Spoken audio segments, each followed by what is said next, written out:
With A-scale season coming to a close for many around the world in places where summer isn't the only season, and with a few 10-scale events coming around like the Masters of Dirt, Florida Carpet Championships, and Clash of Champions, I figured now would be a good time to update my previous video about the different race-purpose two-wheel drive buggies on the market today in Q3 of 2024.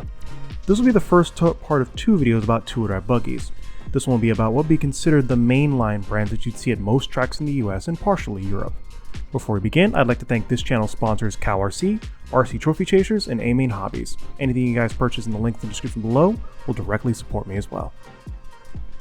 Starting off with the most popular two-wheel drive buggy on the market today, we have the team-associated B7. Now for those of you who watched my previous video, you may get the impression that I believe the B7 is a bad buggy. This assumption would be partially incorrect. The B7, even with its issues, which I'll get to in a moment, is a very good buggy that's very easy to drive right out of the box. Not only that, but because it's an associated, you'll be hard pressed to find any track with a hobby shop that doesn't stock B7 parts, or has a pretty good team associated following. As a result, if something goes wrong in your car, or you have questions regarding your setup for your track, there's plenty of resources out there to help you with anything you can imagine. One thing that a lot of people accuse the B7 of is being nothing more than a carpet machine, but this is a false assumption. The B7 was designed to run on most track types that competitive 10-scale racing takes place on. Yes, this includes carpet, but it also includes high grip to medium grip dirt surfaces that you'll see at a few different indoor tracks in the US, or even some oiled outdoor tracks in some places in Europe and Australia. And even though the B7 was not made for outdoor dirt, it can still work given the right setup within a very narrow margin of error. In the hands of an experienced racer, the B7 can and will excel. The B7 isn't perfect though, and there are some problems that I feel really bring it down in terms of making it a good starting point for amateur 10-scale racers. For one, there's the external and internal durability. On the external side, since the arms are a little bit longer than the B6s were, they tend to break a little bit easier. Since the science is a little bit more complicated, I can just put it in this way: the longer the object, the more leverage you have to break it. There's also the issue of the C&D blocks breaking from being mounted in an exposed area, and them being a little bit too thin in some areas of construction. Then we have the issue of transmission gears. A decent amount of people have issues with their idler gears stripping under not a whole lot of strain.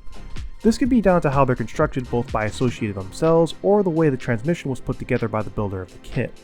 This problem is exacerbated by running lockout systems or high-powered mod motors. Each of these problems can be solved, however, by using aftermarket parts from people like Willspeed and Clinic RC, both of which make replacement idler gears and RC and D blocks. You could run the R1 transmission if you have $165 burning a hole in your pocket, or really want the B7 to be better for stock racing, but I would highly advise against this, as you'd get the same point by buying literally any other car with a 3-gear transmission. The 5 gear is what makes the B7 unique, so why take that away?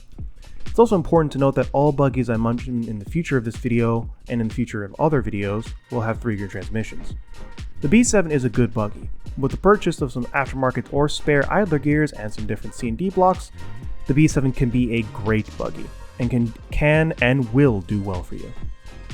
Where there is Ford, there is Chevy, and where there's Team Associated, there's TLR or Team Lost Racing. Their current two-wheel drive buggy on the market right now is the TLR 22 5.0 Elite, and I've done a review on it a little while ago, and normally I'd say a lot has changed with the car since then. However, the 22 5.0 has largely unchanged since the Elite has released back in 2019, 5 years ago. Even though the car may not be cutting edge in terms of its design, the 5.0 is still a very competitive buggy when in the right hands. It also helps that since the 22 5.0 has been out for so long, pretty much anything and everything you could think of in terms of different building techniques, driving, and setup, if you can think of it, someone has probably tried it in the 22. As for how it drives, well, for me, the car drove pretty well even as a stock 22 5.0 out of the box, both on clay and on carpet and turf. Especially on clay, the 22 felt very agile and light on its feet, like I could point it in any direction it would go there without feeling mellow or numb. Granted, this is how the car felt out of the box for me a long time ago. With different modifications like Avid 13mm shock bodies, and a carbon chassis, you can alter how the car drives even further. Unfortunately, the TLR 22 5.0 Elite does have some issues, mostly related to the fact that it's an older design. For one, the ball cups don't have holes in them, so if you want to change your ball cup location, you have to pop them off and risk breaking them. Secondly, since the 22 doesn't come with the 13mm shocks like other kits do, many TLR drivers have opted to run the 13mm Avid shock setup in their buggies, adding to the cost of the actual buggy overall. But lastly, in the modern world of RC, especially on carpet and turf where moving and tuning your diff is extremely important, this is why so many different buggies these days have opted for easy access differentials to where getting to and removing diffs usually takes about 20 minutes at most. The TLR 22.5.0 doesn't have this, so removing and servicing a gear diff can be a bit of an issue if you run on carpet often. If you run on dirt, this is less of an issue as you can adjust a diff while it's still in the car, though refreshing it can still take some time. Lastly, part support from TLR has been a bit spotty at times, though recently TLR have gone out of their way to address those issues to some success. You can also find parts for the 22 at most 10-scale hobby shops as it is a very popular platform, especially for clay. If you want a well figured out buggy that you don't mind updating to meet modern means with money, the TLR 22.5.0 Elite will serve you well enough. If you're still waiting for the 6.0 22 and don't feel like sticking around with TLR anymore, or you're looking to try something a bit different, the Mugen MSB1 is probably for you. To put it bluntly, the MSB1 is pretty much everything people would want from a 22 6.0 from TLR and solves most of the things I said negatively about the 5.0 in the previous section. It has holes in the ball cups, 13mm shocks, and an easy access differential. But I'm getting ahead of myself. The Mugen MSB1 is the first 2-wheel-drive 10-scale buggy from Mugen Seiki, and it debuted at the 2023 IFMAR Worlds. Even though it didn't make the bit show, it did intrigue a lot of people as an alternative to the standard 10-scale options for, at the time, the B6.4, Schumacher LD3, and TLR 22.5.0. Like I said before, the MSB1 takes a lot of different design cues from other buggies on the market at the time, particularly the B6.4 and TLR 22.5.0. Unlike those two, however, the MSB1's greatest strength is its margin of error for setup across a wide variety of tracks. With the way that the gear diff is built and designed, along with the general geometry of the car itself, it's not completely uncommon for people to run gear diffs on high grip indoor dirt tracks along with sway bars all the way around, which for a 2-wheel drive buggy is somewhat rare, even for high grip dirt.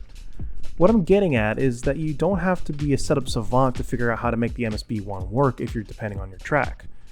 You can get it fairly close to what you need it to and just run it, much like the old B6. Keep in mind though, it's still a mid-motor buggy with effectively a lay-down transmission.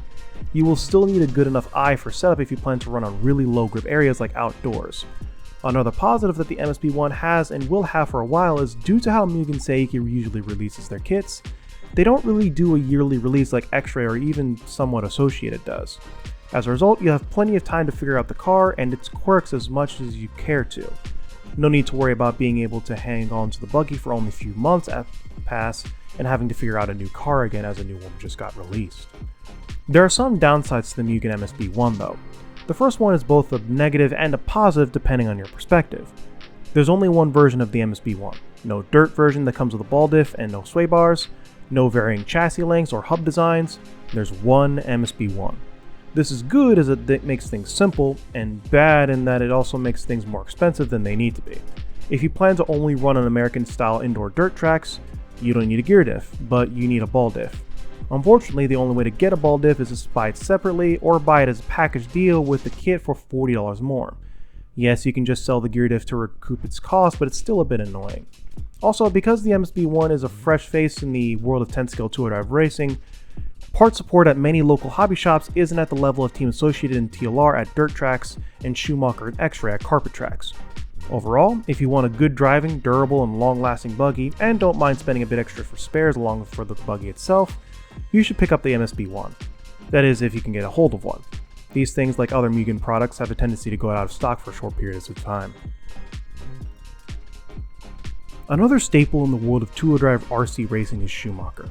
Schumacher has been a staple in the world of RC racing in Europe and the UK for many years, but only recently have they been starting to make headway in the United States. This has become more prevalent now with the release of the LD3 2-wheel-drive buggy and its 3 different specifications: the LD3M, the LD3S, and the LD3D. The LD3M would be considered your standard LD3 for mod racing. It's your standard 2-wheel-drive buggy with a laydown transmission, aluminum chassis, and slipper clutch. The LD3S is your stock spec car. Unlike the M, the S comes with a carbon chassis and slipper eliminator. However, the overall geometry of the buggy is exactly the same as the M. The LD3D is similar to the M in that it comes with a slipper clutch and aluminum chassis, but there are some differences. For one, it comes with what they call a low grip transmission, made for low grip dirt and gym floors. It also comes with different hub designs, a ball differential instead of a gear diff, and CVDs instead of universals. With the introduction out of the way, why don't we talk a little bit about the benefits to running the LD3. For one, if you're a really experienced driver and tuner, you will find a lot of success with the LD3, and as it's probably the most customizable and tunable car on the market today, using, for lack of a better term, OEM parts. Secondly, if you happen to be near a track that has a carpet for a surface, chances are they will carry Schumacher parts. Also, from my own personal experience, changing things and working on the LD3 is pretty easy with some exceptions I'll get into in a moment.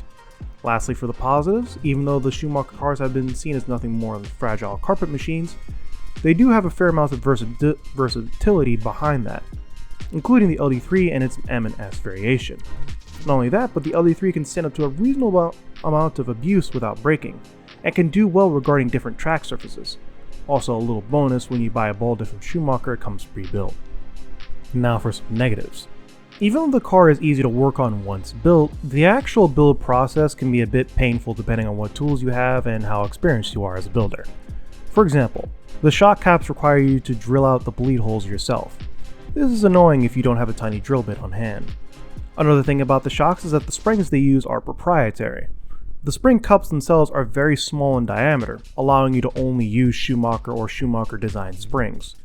There are ways to work around this by using Xray spring cups to allow you to use regular springs, but out of the box this is something you cannot do, if you don't know how to do it already.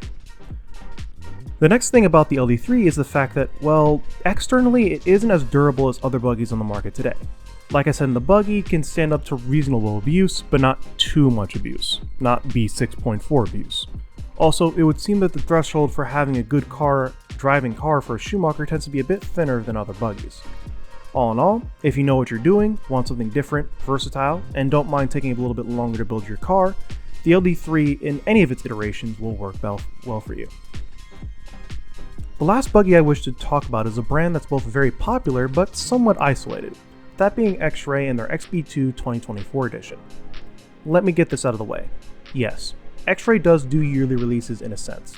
Every year there's a new version of their most popular cars, the 8th scale buggies, the 4-wheel drive buggies, and of course their 2-wheel drive buggy. However, the differences between the two different cars can either be a lot, like the differences between the 2023 and 2024 versions of the XB2, or very little, like the 2022 and 2023 models of the XB2. It's a bit confusing, and it's probably the biggest negative of Xray as a whole, not just the XB2. If you have bad FOMO, or fear of missing out as it's more commonly known, you're going to be shelling out a lot of cash on updated parts depending on what's been changed from year to year, not to mention the heavy cost of spare parts for Xray cars, which can be pretty pricey. A chassis for an XB2 costs $122. That is A-scale chassis territory. Moving on to the car itself, many would say it looks extremely similar to the B6.4 in many ways, and you wouldn't really be wrong. It's very similar in design and overall look compared to the B6.4, but there are some differences, mostly in geometry. Also, like the B6.4 and now B7, the Xray XB2 comes with two different versions, a dirt and a carpet version. However, the differences between the dirt and carpet versions much exceed the old 6.4 and even 7. The three main differences between the carpet and dirt versions in the XB2 are going to be the transmission, the rear arms, and rear hubs, all of which are changed in order to preserve the car's geometry between two different surfaces. There are other small changes between the two buggies, like the springs and such, but those are the main ones. Another big thing about the Xray is their build quality. Say for some shock pistons which are not machined, they are molded, everything on the Xray kit, including the 2024 XB2, goes together extremely well. Very rarely will you need to break out the sandpaper or hole reamer to make things move freely like I've seen in other kits in the past. Other than that, there really isn't much to say on how they drive compared to the competition. The Xray XB2 is competitive and can suit your needs whether or not you're a pro or cosplay as one. Much like many of the other buggies I've mentioned up until now, I wouldn't really recommend them for a beginner based on costs alone, but for a pro level or even intermediate level drivers who know the basics of building and tuning 2-wheel drive buggies, I do think that the XB2, along with the Mugen MSB1 in this list, are probably the two best for you. To be honest though, every single buggy on this list can do very well in the hands of a well-versed racer, and each of these will be good starting points for a racer looking to get into 10 scale based on part support alone, even with the cost being mentioned. Thing is though, each of these cars can be considered safe or mainstream. Perhaps you want to try something a little bit different compared to the norm, or maybe you're waiting for me to mention other brands that I haven't mentioned in this video. Well, be sure to subscribe to the channel so you know when I upload part 2 of this 2-part series, the alternative to Tour Buggies. Also, be sure to hit the like button if you enjoyed this video and comment about any tips you can share when it comes to the cars I've mentioned or anything else you found interesting. Lastly, if you would like to support me financially, you can subscribe to my Patreon, where I post updates and teasers as to when my videos are going to come out. Speaking of which, I'd like to thank my active patrons Michael Williams, RC World Discord server, Casey Nix, Ben Reeves, Dave Armstrong, Rob Bedingfield, Caden Merks, Ian Petrie, Jeffrey Kunz, James T. Anderson, Shane T. Ruth, Gable Barber, and especially Morrison Watt. Thanks for watching, and I'll see you next time.